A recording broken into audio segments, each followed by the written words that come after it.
মুখ্যমন্ত্রী মমতা বন্দ্যোপাধ্যায় সুতিতে জনসভা করছেন এবং সেখান থেকে বলছে অকাপ নিয়ে আর তিনি কোনো কথা শুনবেন না, তিনি কোনো কথা বলবেন না, বিরক্তি প্রকাশ করছেন। কি বলবেন এই বিষয়ে? দেখুন, ওয়াকআপ নিয়ে তো মুখ্যমন্ত্রীকে কেউ কিছু বলতে চায়নি। ওয়াকআপ তো কেন্দ্রীয় সরকারের বিরুদ্ধে আন্দোলন, তো কেন্দ্রীয় সরকারের বিরুদ্ধে যে আন্দোলন, তো তাতে মুখ্যমন্ত্রী এত জ্বালা কেন, এটা তো বুঝলাম না প্রথমত। দ্বিতীয়ত হচ্ছে, কবে কোন মুখ্যমন্ত্রীর অনুমতি নিয়ে মানুষ আন্দোলন করেছে? মুখ্যমন্ত্রী তিনি যে দলেরই হন, তারা কোনোদিনই সাধারণ মানুষের আন্দোলনের পাশে থাকে না, বরঞ্চ আন্দোলন দমন করার ভূমিকাতেই দেখা যায়। কাজে মুখ্যমন্ত্রীর অনুমতি নিয়ে কেউ আন্দোলন করেও নি, মুখ্যমন্ত্রীর অনুমতি নিয়েও আগামী দিনে কেউ আন্দোলন করবে না। মুখ্যমন্ত্রী যা কাজ প্রশাসক হিসেবে তিনি সেটা করবেন, আর মানুষ যদি মনে করে আন্দোলন করাটাই ঠিক, মানুষ সেটা আন্দোলন করবে। যে মুখ্যমন্ত্রী এত গাত্রদাহ কেন, এটাও বুঝলাম না, কারণ আন্দোলনটা তো কেন্দ্রীয় সরকারের বিরুদ্ধে। এখন আরও ব্যাপারটা খুব সন্দেহজনক মনে হচ্ছে।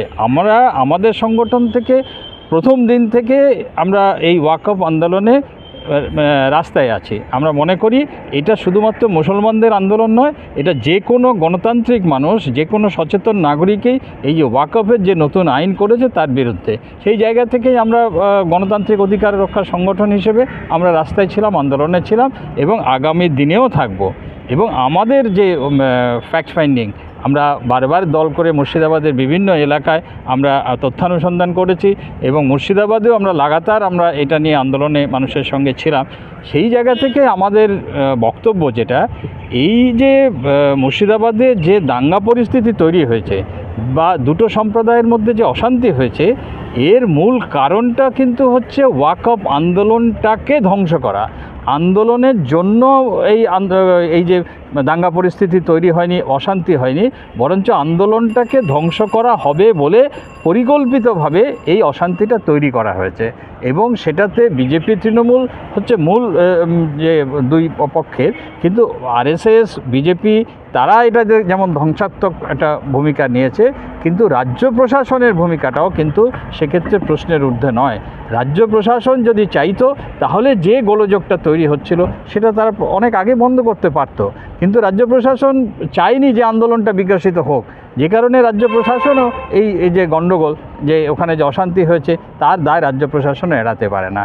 যেমন বিজেপি, আরএসএস বা ওখানকার যত সাম্প্রদায়িক শক্তি তারা যেমন এটার জন্য দায়ী, কিন্তু এর দায় রাজ্য প্রশাসনের উপরেও বর্তায়। এবং আমরা এটা মনে করি যে পরিকল্পিতভাবে ওয়াকআপ আন্দোলনকে ধ্বংস করার জন্যই মুর্শিদাবাদে দাঙ্গা পরিস্থিতি তৈরি করা হয়েছে। আরও একটা কথা বলি, আপনারা নিশ্চয়ই এটা খেয়াল করেছেন যে পশ্চিমবাংলার এখানে ব্রিগেডে ওয়াকআপ নিয়ে একটা বড় জমায়েত হওয়ার কথা ছিল, কিন্তু সেটা হতে পারেনি। আদালত অনুমতি দেয়নি, সেনাবাহিনী অনুমতি দেয়নি। এইটা নিয়ে আমাদের খুব গভীর সন্দেহ রয়েছে। গোটাটার পেছনে রাজ্য প্রশাসন বা মুখ্যমন্ত্রী আরও নির্দিষ্টভাবে বললে তাদের একটা ভূমিকা রয়েছে। যে এই যে আপনারা জানেন যে রাজ্য সরকারের সম্মতি বা রাজ্য সরকারের একটা এনওসি ছাড়া সেনাবাহিনী কখনো তাদের ব্যবহার করতে দেয় না। কাজে সেইখানে কিন্তু মুখ্যমন্ত্রীও কলকাঠি নেড়েছেন বলে, বা রাজ্য প্রশাসনও যাতে ব্রিগেড সমাবেশ না হতে পারে ওয়াকের বিরুদ্ধে, এর বিরুদ্ধে কলকাঠি নেড়েছেন বলেই আমাদের এটা মনে হয়েছে। এবং তিনি রীতিমতো স্টেজ থেকে হুঙ্কার দিচ্ছেন যদি এর পরবর্তীও ওয়াকআপ নিয়ে কোনো আন্দোলন হয়, সেখানে কোনো সমস্যা হয়, তাহলে তাকে শত্রু হিসাবে পাবে। উনি শত্রু হিসাবে কি মুসলিমদেরকে ইঙ্গিত করছেন? অবশ্যই তিনি মুসলমানদের তার কি বলবো, তার আজ্ঞাবহ ভৃত্য মনে করছেন।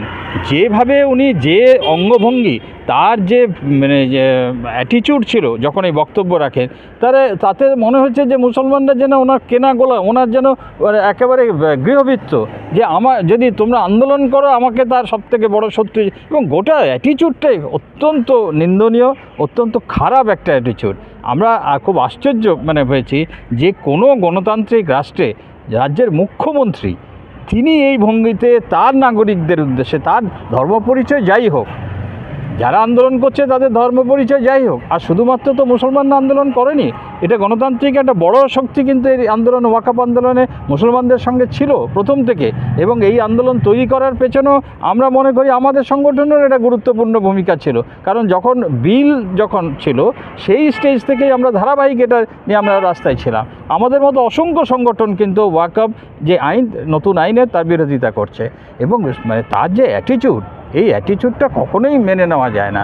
এটা কখনোই গণতান্ত্রিক রাষ্ট্রে মানে যে একজন প্রশাসক এবং নাগরিকের যে সম্পর্ক, সেই সম্পর্ককে প্রতিনিধিত্ব করে না, বরঞ্চ একটা রাজা এবং মানে প্রজা, রাজা এবং ভৃত্য, এই যে অ্যাটিটিউড সেটা দিয়ে পরিলক্ষিত হয়েছে।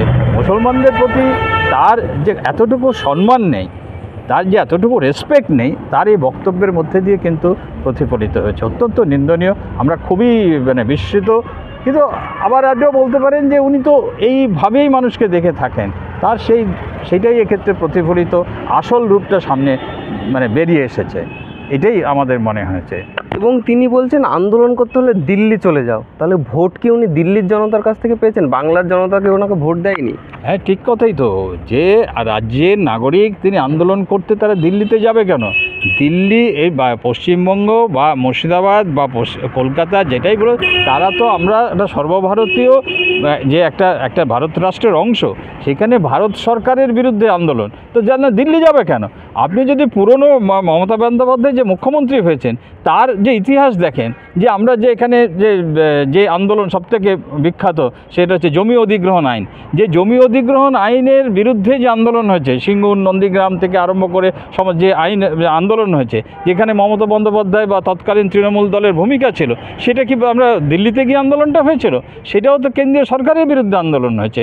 বা এখানে যে মানে হাজার একটা যে আন্দোলন, আজকে যদি কোনো যুদ্ধ বন্ধ করার দাবিতে কোনো আন্দোলন হয়, যদি গোটা ভারত রাষ্ট্র জুড়ে, যে কারণ ভারতবর্ষের মানুষ তো যুদ্ধ চাইছে না, ভারতবর্ষের মানুষ শান্তিকামী মানুষ, তারা যুদ্ধে জীবন যুদ্ধেই তারা এত ব্যতিব্যস্ত, তারা যুদ্ধ চায় না, তারা শান্তি চায়। তো যদি আজকে কোনো শান্তির জন্য কোনো আন্দোলন হয়, তারা কি দিল্লিতে গিয়ে করতে হবে? কাজে নিজের মাটিতে নিজের সরকার, নিজের রাষ্ট্র, সেখানে দাঁড়িয়ে তারা আন্দোলন করবে না, দিল্লি গিয়ে আন্দোলন করবে? এইটাই হচ্ছে আসলে আমার গায়ে যেন আঁচটি না লাগে। এক, দুই হচ্ছে এই কথা আমরা যেটা আবারও বলছি, যে এই মুর্শিদাবাদের আন্দোলনের পেছনে যেভাবে আন্দোলনটাকে ধ্বংস করা হয়েছে, এটাতে যেমন বিজেপি আরএসএসের ভূমিকা রয়েছে, তেমনি মমতা বন্দ্যোপাধ্যায়ের যে দল তার প্রশাসনেরও ভূমিকা রয়েছে, যে এখানে একটা কোথাও একটা সেটিং একটা রয়েছে। আর আপনি আরেকটা জিনিস যদি দেখুন, যে ওয়াকফের যে সম্পত্তি সারা ভারতবর্ষে, যেমন পশ্চিমবাংলাতেও, যে এখানকার যে শাসক দল তারা কিন্তু সেই দুর্নীতির অংশ। ওয়াকফের বহু সম্পত্তি এখানকার নেতা, মন্ত্রী, আমলা তারা ভোগ করছে। যে দুর্নীতি, ওয়াকফ দুর্নীতি নিয়ে আজকে সবাই সচ্ছে, তার অংশ কিন্তু এরাও। এবং আমরা আপনাদের চ্যানেলে আমরা দেখেছি একটা নিউজ, যেখানে যে ওয়াকফ বোর্ড, সেখানে যে আইনের বিরুদ্ধে আন্দোলন হচ্ছে, যে ওয়াকফ বোর্ডে মুসলিম ধর্ম ছাড়া অন্য কাউকে রাখা যাবে না, যেটা নতুন আইনে করা হয়েছে, তার বিরুদ্ধে আমরা আন্দোলন হচ্ছে। অথচ এই রাজ্যে যে বোর্ড তৈরি করা হয়েছে, সেক্ষেত্রে হিন্দু প্রতিনিধি রাখা হয়েছে। অর্থাৎ যার বিরুদ্ধে আন্দোলন, সেটা পশ্চিমবঙ্গে আগে থেকেই সেটা কার্যকরী করে আইন হওয়ার আগেই মমতা বন্দ্যোপাধ্যায় সেটাকে লাগু করে দিয়েছে। তাহলে এই রাজ্যে তো ওয়াকফের নতুন আইনের বিরুদ্ধে আন্দোলন আরও বেশি গুরুত্বপূর্ণ, কারণ এখানে ওয়াকফের দুর্নীতি চরম, এবং এখানে ওই আইন আগেই লাগু করে দিয়েছে। কাজে আজকে যত কথাই উনি বলুন যে পশ্চিমবঙ্গে ওয়াকফ আইন কার্যকরী হবে না, এইসব কথার কোনো মূল্য নেই। এই মুখ্যমন্ত্রী বলেছিলেন যে আধার আমি পশ্চিমবাংলায় চালু করতে দেবো না, বা সিএ করতে দেবো না, এটা কোনো মূল্য নেই, কারণ সিএ আইন হয়ে গেছে। সিএ আজকে ভারত সরকার চাইলে সেটাকে লাগু করতে পারে, যতটা মানুষ এরকম কথা উনি বারবার বলেন। উনি এটা বলেন যে আমার উপর বিশ্বাস রাখুন, ভরসা রাখুন, আমি কথা দিলে কথা রাখি। কিন্তু আমি আপনাকে 50টা উদাহরণ দিতে পারি যে উনি কথা দিলে কোনো কথাই উনি রাখেন না, কোনো শাসকই রাখেন না, মানে মমতা বন্দ্যোপাধ্যায় রাখেন না। আমি তো আপনাকে বললাম এনআরসি, এই আপনার আধার নিয়ে উনি বারবার বলেছেন যে আধার করবেন না, আধার এ রাজ্যে কোনো দরকার নেই, আমি করব না, আপনারা করবেন না। আজকে পশ্চিমবাংলায় এমন কোনো ক্ষেত্র নেই যেখানে আধার ছাড়া আপনি এক পা এগোতে পারবেন। কি হাসপাতাল বলুন, কি রেশন দোকান বলুন, কি স্কুলে বলুন, কি শ্মশানে বলুন, সর্বত্র আধার ছাড়া আপনি পারবেন না। উনি এখানে কায়দা করে এনপিআর চালু করার চেষ্টা করেছিলেন। উনি বলেছিলেন যে আমি এনআরসির বিরুদ্ধে, কিন্তু উনি প্রথম মুখ্যমন্ত্রী যিনি মানে বিজ্ঞাপন দিয়ে যাতে এনপিআর এখানে লাগু হয়, মানুষ যাতে প্রতিরোধ না করে, উনি সেটা লোক ঠকিয়ে করার চেষ্টা করেছিলেন। পশ্চিমবাংলার মানুষ সেটা ধরে ফেলেছিল বলে প্রতিরোধ করেছিল। কাজেই ওনার এসব, উনি ক্ষমতায় আসার আগে বলেছিলেন সমস্ত রাজনৈতিক বন্দীকে মুক্তি দেবেন, একজনও দেননি। উনি ক্ষমতায় আসার আগে বলেছিলেন যে জঙ্গল মহল থেকে যৌথ বাহিনী তুলে নেবেন, মানে যৌথ বাহিনী আজও জঙ্গলমহলে রয়েছে। উনি যা বলেছিলেন, যে প্রত্যেকটা ক্ষেত্রে উনি কথার খেলাপ করেছেন। এগুলো হচ্ছে ভোটে জেতার জন্য সব রাজনৈতিক দল যা করে উনিও তাই করছেন। এবং আপনার কি মনে হয় যে উনি এতদিন সংখ্যা লঘুদের ভোট নেওয়ার পর এখন সংখ্যা গুরুদের ভোট নেওয়ার জন্য এরকম মন্তব্য করছেন স্টেজ থেকে?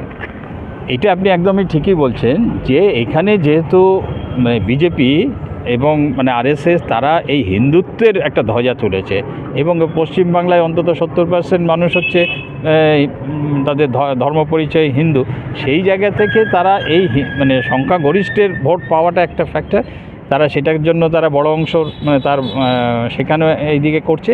দ্বিতীয়ত তার ঔদ্ধত্যের জায়গা থেকে, তার ভাবনার জায়গা থেকে তিনি মুসলমানদের ধরে নিয়েছেন যে এদের যাবার জায়গা নেই। উনি ধরে নিয়েছেন যে এই যে 30% ভোট এরা আমাকে না দিয়ে এরা যাবে কোথায়। এবং কিছু মুসলিম মৌলবাদী শক্তি যাদেরকে মানে উনি তোয়াজে রাখেন, উনি ভাবছেন যে তারাই হচ্ছেন সব, যে পশ্চিমবাংলার যে সাধারণ মুসলমান যে জনগণ তাদেরকে উনি ধর্তব্যের মধ্যে আনছেন না। উনি ধরে নিয়েছেন যে মুসলমানরা যাবে কোথায়, এরা তো আমাকেই ভোট দিতে পারে। সেই জায়গা থেকেই ওনার এই ঔদ্ধত্য। একদিকে হচ্ছে একটা হিন্দু যে মানে ভোটের অংশ, অন্যদিকে এরা তো আমার পকেটেরই লোক, এবং ওনার মুসলমানদের প্রতি কোনো ধরনের কোনো শ্রদ্ধাই নেই, কোনো ধরনের কোনো যদি সম্মান থাকতো তাহলে কিন্তু এই বাক্য বা এই অ্যাটিচিউড কিন্তু কোনো প্রশাসকের মুখ থেকে বেরোতে পারে না। ধরুন আপনার যদি গত এই যে মানে প্রায় 3টে টার্ম উনি ক্ষমতায় রয়েছে, কি পরিবর্তন মুসলমানদের ক্ষেত্রে উনি করেছেন। ওনার এই যে অধ্যত্ত যে মুসলমানরা আমার এটাই থাকবে কি, তার আপনি সাচার কমিটির রিপোর্টের পর আজকে যদি আরেকটা সাচার কমিটি হয় তাহলে আপনি দেখবেন যে মানে বাস্তবত মুসলমানরা যে অন্ধকারে ছিল সেই অন্ধকারেই রয়েছে।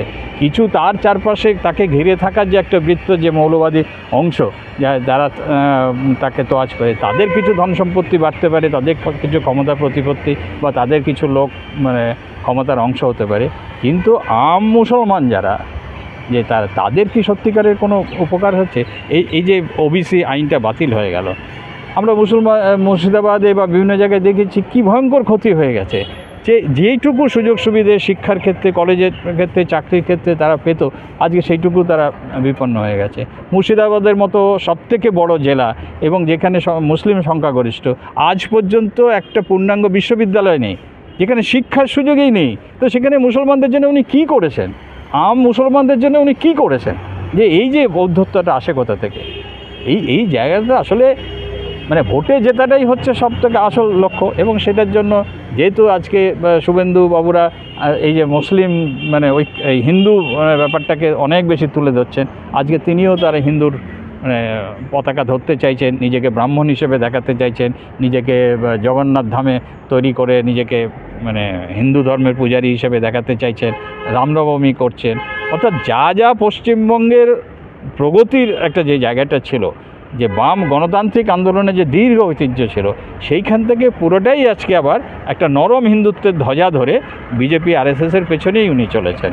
কাজেই সেই জায়গা থেকেও আমরা গোটা ব্যাপারটাই আসলে একটা রাজ্যকে পেছন দিকে চিন্তা ভাবনা, দর্শন, তার যে বৈজ্ঞানিক দৃষ্টিভঙ্গি, সব দিক থেকে একটা পেছন দিকে টেনে নিয়ে যাওয়ার চেষ্টা করছেন।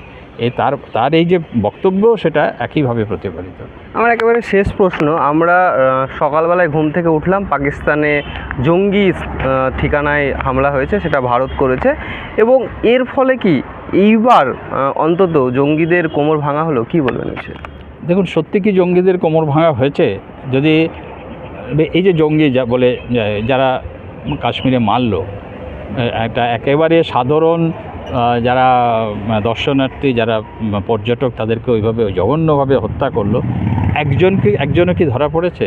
আপনি পুলওয়ামায় যারা মানে অত বড় কাণ্ড করেছিল তারা কি ধরা পড়েছে? কি হলো তাদের? আজকে এই ক্ষেত্রে তাদের একজনও কিন্তু ধরা পড়েনি। আজকে মানে যারা করলো তাদেরকে চিহ্নিত করা গেল না, তারা ধরা পড়লো না, তাদের শাস্তি হলো না। আপনি অন্য 5টার কোথাও একটা জায়গায় তাদেরকে ধরে সাজা দিয়ে দিলেন, তাহলে কি এটা কোমর ভেঙে গেল? এই যে কোমর ভেঙে যাওয়ার কথাটা আমরা তো শুনেছিলাম যখন উনি ডিমনিটাইজেশন করেছিলেন, বিমুদ্রাকরণ করলেন, তখন উনি বলেছিলেন যে আমরা একেবারে জঙ্গিদের কোমর ভেঙে দেওয়া হলো। যখন 370 করলেন কাশ্মীরে, তখন বলল যে জঙ্গিদের এমন কোমর কোমর ভেঙে দিয়েছি যে আর তারা জীবনে উঠে দাঁড়াতে পারবে না। তো একের পর এক কোমর ভাঙা হচ্ছে, অথচ জঙ্গিরা দেখি শক্তিশালী হচ্ছে, যে তারা সীমান্ত থেকে যেখানটাতে এবারে ঘটনাটা ঘটলো তার দূরত্ব অনেক দূর, অত দূর সীমান্ত থেকে তারা ঢুকে এসে মেরে তারা চলে গেল, আর ভারতকে দর্শক হয়ে থাকলো। তো ভারতের এত বড় গোয়েন্দা বাহিনী, এত বড় মিলিটারি, হাজার হাজার মিলিটারি, তারা কী হলো? তাহলে আজকে যে গল্পটা বলছে যে আগামী দিনে যে আবার নতুন কোনো গল্প আমরা দেখবো না, আমরা এটা বলতে পারছি না। ধরুন গল্প বলছেন তো মানে কী বলবো বলুন, বালাকোটে যখন বললো আমরা সার্জিক্যাল স্ট্রাইক করেছি, এটা বিরাট কিছু করেছি, এবং সেখানে পরবর্তীকালে জানা গেল একটা কাক মরেছে আর একটা গাছ পুড়ে গেছে, কিন্তু হলো কী হলো, আরও দেখলাম জঙ্গিরা আরও বিরাট পরিমাণে উঠে এলো। বোম্বেতে অত বড় ঘটনা ঘটলো যে সন্ত্রাস হানা, তারপরে তখন তাকে কাসবকে ফাঁসি দেওয়া হলো, তখন হলো যে জঙ্গিত্ব শেষ হয়ে গেল, আবার সেই একই হলো।